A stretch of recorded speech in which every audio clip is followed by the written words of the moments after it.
For this particular case, we were requested to screen for drugs, and let me just check.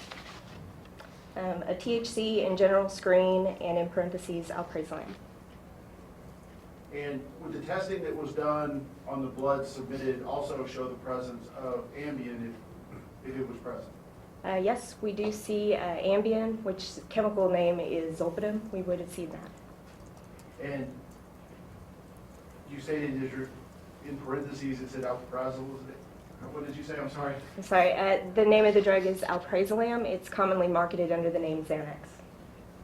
And was the presence of that located in the blood sample submitted to your laboratory? Yes, we did quantitate for alprazolam. And in what quantification did you receive? We quantitated alprazolam at a 0.16 milligrams per liter. And you stated that you also performed a test for THC? That is part of our general screening testing, yes. And was it done in this case? Yes, it was. And what was the result of that? The screen for THC, which is also known as marijuana, was positive, so it went on to a quantitation for marijuana, and the result of that test is 40 nanograms per milliliter of carboxytetrahydrocannabinol, which is the inactive metabolite of marijuana. And so, regardless of the amount, the carbotetra, what you found in this blood sample, sorry, would not have any psychoactive effect. Carboxytetrahydrocannabinol does not have a psychoactive component. THC is rapidly distributed out of the bloodstream for testing, but that's correct. Carboxytetrahydrocannabinol does not have a psychoactive component. And would the quantity of that or the presence of that indicate to you definitively when marijuana was smoked? Not definitively. I would only be able to give a pretty broad range, essentially a guess. And if you were to give a broad range, what would that be? I would say possibly sometime within the last 24 hours is a possibility.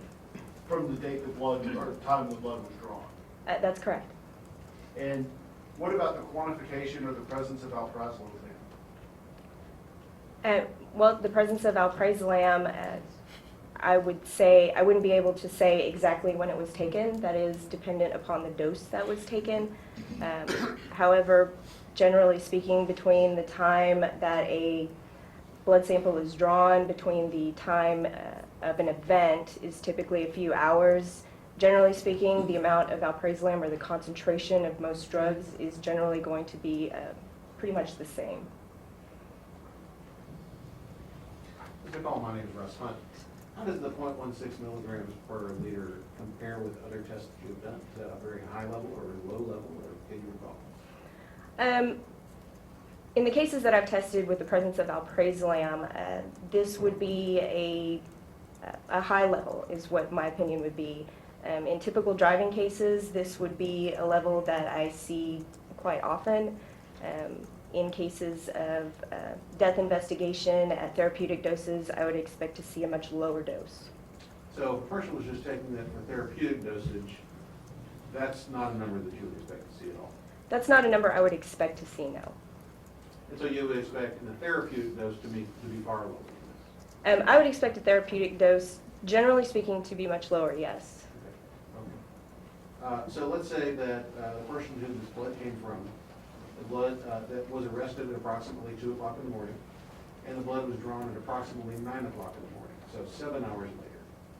What does that tell you about what the blood level was at the time of the arrest as opposed to at the time of the blood draw? Well, there's no type of retrograde extrapolation that can be done for a drug amount per se. That is to say that you can go back in time and give a specified range of what a concentration may have been. Now, under the presumption that there were no other drugs taken between the 7-hour time range, I would presume that the level of the drug was possibly slightly higher. Again, it depends on the amount of dose and their history. Fair enough. Your Honor, we'll pass this. I don't know.